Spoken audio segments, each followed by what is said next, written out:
Back in 2018, I was a fresh-faced 22-year-old, working at a game studio in Pasadena. It was around 11 p.m., and I was wrapping up my late-night session when nature called, leading me to the bathroom for a quick pit stop before my drive home.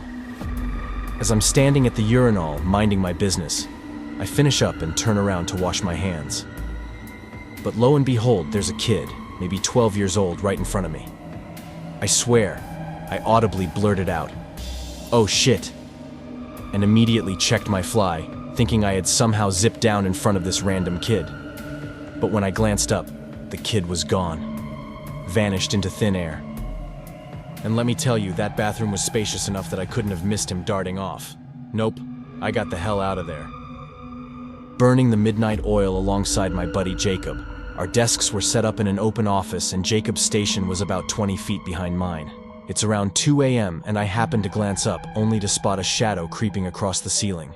Now, this wasn't your ordinary shadow. It was moving, excruciatingly slowly, making its way toward Jacob's desk. "Dude, look up." "What the hell?" I call out, and Jacob spots it too. Just as the shadow looms over him, his computer shuts off.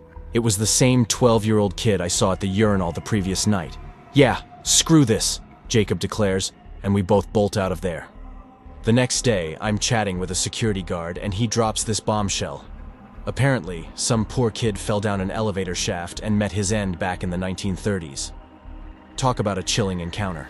That building always gave off weird vibes, and that night was the icing on the spooky cake.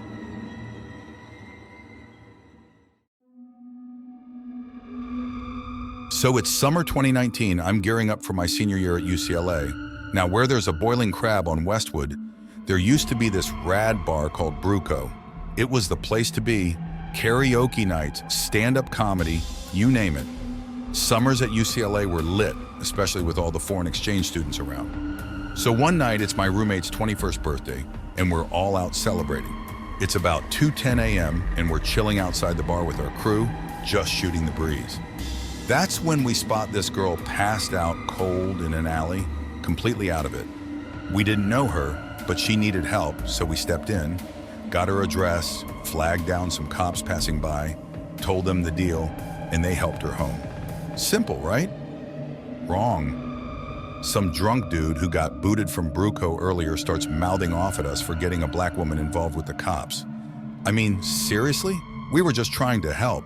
Anyway, my buddy, fresh off his 21st, takes offense, and next thing you know, it's fist flying. Now, my friend's a big dude, ex-football player and all, so he's laying into this guy who's just as big but totally wasted. I step in, trying to break it up, telling drunk dude to chill before he gets knocked out cold. Finally, he backs off, and we're left feeling like heroes. This French exchange student I was chatting up sees me as this knight in shining armor and asks me to walk her home. Talk about a win. I wasn't even trying to impress her, but hey, I'll take it. As we're walking, we hit this alley, and out of nowhere, drunk dude from the fight comes charging in, throwing punches like a madman. He decks me hard, and suddenly I'm on the ground, trying to fend him off.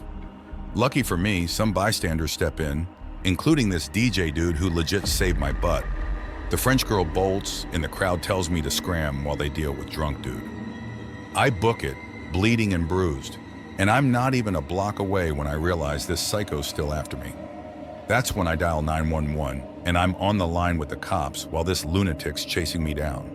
Then, out of the blue, these two guys on a Vespa roll up. They offer me a ride, and I'm like, hell yeah. They zip me 6 blocks to safety, where my crew's waiting, totally shocked because they thought I was with the French girl. Later on, the cops call me, and I head out to explain what went down. But when I get there, one of the cops, this lady, flips out on me for no reason. I mean, I get it, they're dealing with some crazy stuff, but no need to go off like that. No moral to this story, really. Just learn to have the local police station's number handy for emergencies and screw the bad cops. The good ones, though, they're golden.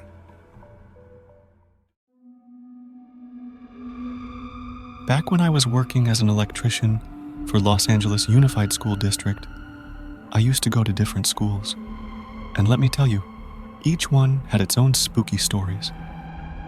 But there's this one tale from my time at Laces, which used to be Pasteur Middle School, that still gives me the chills. It's a scorching hot summer day, and I'm working in the auditorium with the assistant principal and the plant manager. Lunchtime rolls around, and I figure I'll cool off in the projection booth. It's this little spot above the foyer that's always nice and cool. As I'm chowing down on my sandwich, I hear this door in the auditorium open and close. I figure it's one of the guys, so I don't think much of it. But then, I hear footsteps coming up the stairs to the booth. I'm thinking it's one of my buddies, but when the footsteps stop right outside the door, I get this weird feeling.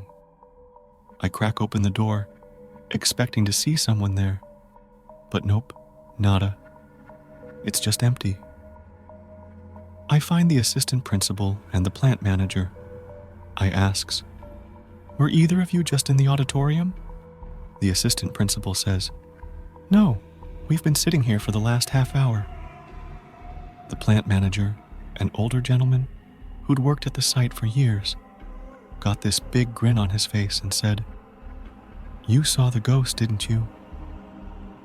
He said it's been there for years, and nobody knows who it is or why it's there. All it does is open the door, walk in, and walk up the stairs to the projection booth, nothing else. Let me tell you, ever since that day, I steer clear of that projection booth. Even with all the lights on, it gives me the creeps. I hope you found these stories as chilling and unsettling as I did. It's a stark reminder that sometimes reality can be stranger and more frightening than fiction. If you enjoyed these tales of suspense, make sure to hit that like button and subscribe for more spine-chilling content. This is your host, Nicholas Black. Until next time.